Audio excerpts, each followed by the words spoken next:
Shema Yisrael.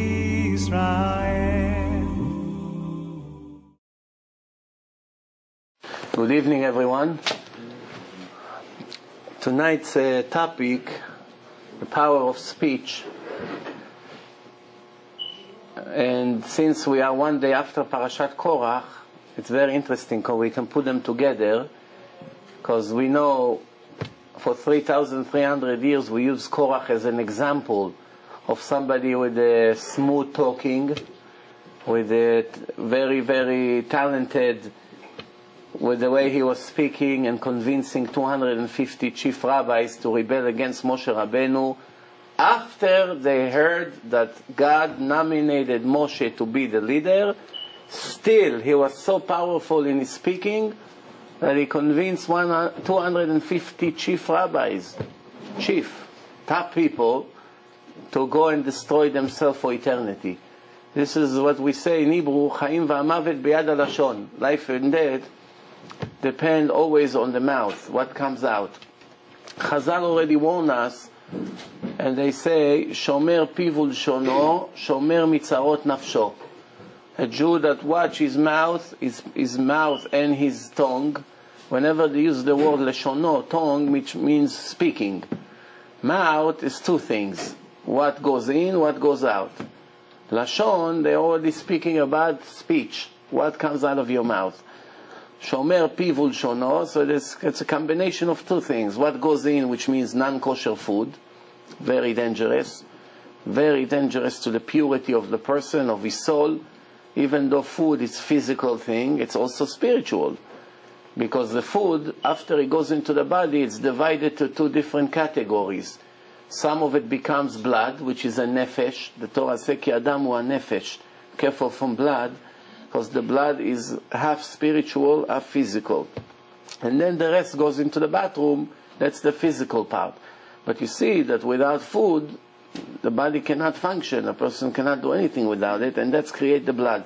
I said in one of my previous lectures that in the time of the Rambam, one city, they were too sophisticated, and they sent a letter to the Rambam asking him about proofs for life after life and for the resurrection of the dead and for Olam Haba, the world to come.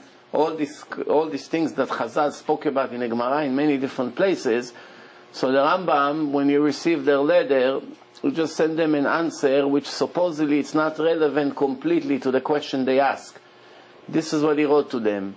He said, when a person eats non-kosher food, it creates the blood in the liver, and from the liver it goes up to the heart, where the heart is, it's above the liver. And then from the heart, it goes into the brain and contaminates the brain. And it gets the person to a situation that he cannot tell the difference between true and false. Even if he wants very much, he's searching for the truth, he cannot see it. What caused it? The non-kosher food that the person eats. That's the answer of the Rambam to these people. What about their question about Mashiach, about the resurrection of the dead?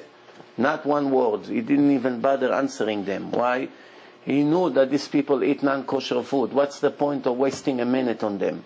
I can say, Rambam doesn't need my support, but just to back it up, I can tell you that we have seminars, and usually seminar, everywhere you go, it's at least 3 days, like 2.5 days. You come Friday, you leave Sunday night. So it's very interesting, because the first day of the seminar, the people are very they're anti-religion. Everything they don't like. Oof, I don't like the hotel, I don't like these rabbis, I don't like the food, I don't like the lecture. They don't like anything, most of them. Second day, it's easing, they're coming down. And then the third day, they all put tzitzit, almost all of them, and dance with the rabbis, even if they did not participate in the lectures. If they participate in the lectures, then we know the power of the lectures. Can take a person that is an atheist and make them a strong believer. Once it goes in, it's common sense. I'm not talking about this. We're talking even people who are barely listening, or they're outside on the phone, taking care of the kids, smoking outside, go in and out. They really were not listening. But 3 days in a hotel with glad kosher food, right away makes them much, much better Jews. Without any explanation. What do you see? The blood changed in their system. When they came from home with all the garbage that they eat over there, everything is against the rules of God. The manufacture of the body, of the stomach, of the blood, of the food, of everything. He said the Jew must eat this specific food, and if not, it's going to be very bad. And since they eat non-kosher everywhere they go, it's affecting their judgment to tell the difference between good and bad. So you see, the Rambam wasn't even bothering giving them the answer. Why? He said, if they read the Gemara, and the Chazal spoke about it in so many places, and we have tradition from Mount Sinai, go from Moshe Rabbeinu to Yoshua, to the Zkenim, to the prophets, until it got to the generation of Chazal for 1300 years from hand to hand, and they are asking all these questions, what's the point? Why me, the Rambam, would be able to do any better than Chazal? It's in the Talmud. Obviously, these people eat non-kosher food. He didn't even bother answering them. So this is what the Torah says, Shomer pivul shono, shomer mitzarot nafsho. So watch what's going. Then, in the same time, a person has to watch what goes out. Very, very careful. Life and death is in the hand of what comes out of your mouth.